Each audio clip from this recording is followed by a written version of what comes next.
Dahil sa hilig niya sa true crime stories na inspire siya na pumatay ng tao. Ito si Jung Yoo-jung, 23 years old mula Korea. Dahil gusto niya ang mga true crime books and true crime stories, pumatay siya ng tao.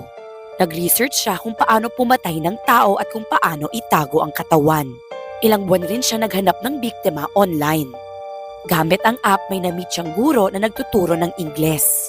Siya ay nagpanggap bilang estudyante, bumili siya ng uniform at pumunta sa bahay ng guro.